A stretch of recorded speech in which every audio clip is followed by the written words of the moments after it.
Hello दोस्तों, नमस्कार। कैसे हैं आप लोग? दोस्तों, आप आई होप आप सभी लोग अच्छे होंगे। दोस्तों, जैसे कि आज हमारा टॉपिक है कि भारत में यूरोपीय कंपनियों के आगमन का क्रम। तो इसकी भी ट्रिक हम लोग आज पढ़ते हैं। दोस्तों, ट्रिक है पुत्र अडा डैड फंसा। अब जब पुत्र अड़ जाएगा किसी भी जिद पे, तो डैड उसका क्या हो जाएगा? फंस जाएगा। ठीक है दोस्तों, तो चलिए हम लोग देखते हैं। तो पुत्र से पुर्तगाली हो गया। दोस्तों, सबसे पहले अपने भारत में यूरोपीय कंपनियों की अगर हम लोग बात करें, तो पुर्तगाली यानी पुर्तगाल के जो व्यापारिक थे वो सबसे पहले आए हैं। पुर्तगाली सबसे पहले 1498 में आए थे दोस्तों। और 1498 में वास्को डिगामा, दोस्तों आपने नाम सुना होगा, वास्को डिगामा ये सबसे पहले आया। अपने केरल में बंदरगाह है कालीकट। दोस्तों, उसका नाम क्या है? कालीकट बंदरगाह। ये यहाँ पे सर्वप्रथम पहुँचा। और केरल के शासक जेमोरिन जेमोरिन ने इसका स्वागत किया था। दोस्तों, कुछ लोग कहते हैं कि वास्को डिगामा ने भारत की खोज की, लेकिन दोस्तों ये असत्य है। भारत तो काफ़ी पहले से था, श्री राम जी के शासनकाल में भी था। अयोध्या नगरी अपने भारत में थी। तो इन्होंने वास्को डिगामा ने भारत के समुद्री मार्ग की खोज की है, ना कि भारत तो प्राचीन काल से ही है। तो वास्को डिगामा ने भारत के समुद्री मार्ग की खोज की है।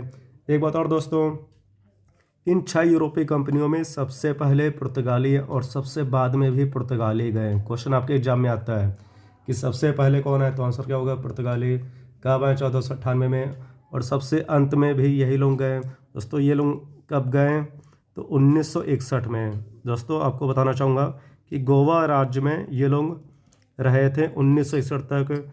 तो भारत सरकार ने ऑपरेशन विजय चलाया और गोवा को 19 दिसंबर, कब दोस्तों? 19 दिसंबर 1961 को, 19 दिसंबर 1961 को पुर्तगालियों से गोवा राज्य को मुक्त कराया। इसलिए गोवा मुक्ति दिवस कब मनाते हैं? 19 दिसंबर को मनाते हैं। क्यों मनाते हैं अभी मैंने आपको बताया। चलिए दोस्तों, आगे बढ़ते हैं। दोस्तों, आज से आपका हो गया अंग्रेज। तो अंग्रेज कब आए दोस्तों? ये आए 1600 में। और सर्वाधिक समय तक, लगभग 300 से अधिक वर्षों तक शासन अंग्रेजों ने किया। दोस्तों, डच, जैसे कि आप देख सकते हैं डच। दोस्तों, डच कब आए? ये आए 1602 में। दोस्तों, नीदरलैंड के निवासियों को हम लोग बोलते हैं डच बोलते हैं। नीदरलैंड का अगर हम लोग बात करें, इसका पुराना नाम क्या था? हॉलैंड। नीदरलैंड में एक हम शहर है दी हेग। दोस्तों, यहाँ पे शहर कौन सा? दी हेग है। और दी हेग में आईसीजे का अर्थ है इंटरनेशनल कोर्ट ऑफ जस्टिस, जिसे हम लोग बोलते हैं अंतर्राष्ट्रीय न्यायालय बोलते हैं। उसका मुख्यालय स्थित है द हेग में। द हेग में किसका मुख्यालय? आईसीजे का। HQ लिख दिया है मुख्यालय को शॉर्ट में मैंने, HQ हेडक्वार्टर। आईसीजे का इंटरनेशनल कोर्ट ऑफ जस्टिस, इसका मुख्यालय कहाँ पे? द हेग में है। दोस्तों, अगर हम लोग आईसीजे की बात करें, तो इसके प्रथम न्यायाधीश डॉक्टर नागेंद्र सिंह। ये एग्जाम में क्वेश्चन आता है दोस्तों कि अंतर्राष्ट्रीय न्यायालय में नियुक्त होने वाले प्रथम न्यायाधीश कौन है? तो उनका नाम क्या है? डॉक्टर नागेंद्र सिंह। दोस्तों, अगर हम लोग वर्तमान की बात करें कि वर्तमान में अंतर्राष्ट्रीय न्यायालय में भारतीय न्यायाधीश कौन है, तो उनका नाम है दलवीर सिंह भंडारी। दोस्तों, उनका नाम क्या है? दलवीर सिंह भंडारी। ये दोनों क्वेश्चन आपको याद रखने हैं। एक बात और दोस्तों कि आईसीजे में कुल न्यायाधीशों की संख्या 15 होती है। कुल न्यायाधीश कितने हो जाएंगे दोस्तों? यहाँ पे 15। ये सभी एग्जाम के पॉइंट ऑफ व्यू से मैं आपको बता रहा हूँ। और किसी एक न्यायाधीश का कार्यकाल कितना है? 9 वर्ष का। दोस्तों, ये सभी आईसीजे के बारे में फेमस फैक्ट हैं। और हम लोग बात करें कि आईसीजे की स्थापना कब हुई है, इसकी स्थापना कब हुई है, तो दोस्तों 1945 में। इतनी बातें आपको याद रखनी है। चलिए दोस्तों, आगे बढ़ते हैं। दोस्तों, जैसे ट्रिक में हम लोग देख सकते हैं कि डैड लिखा है, तो डैड से हो गया डेनिस डेनमार्क के निवासियों को कहते हैं। और दोस्तों, डेनमार्क की अगर हम लोग बात करें, तो इसकी राजधानी क्या है? कोपेनहेगन इसकी राजधानी है डेनमार्क की।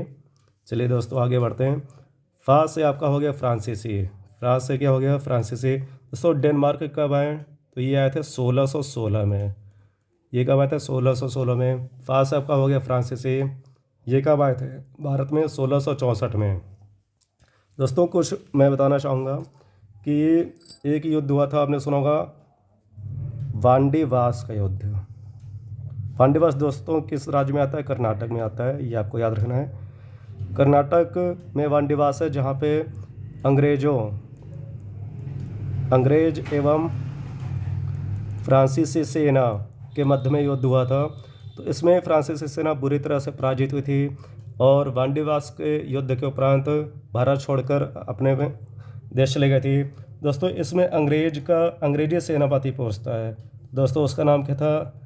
Hector Munro. दोस्तों उसका नाम क्या था? Hector Munro.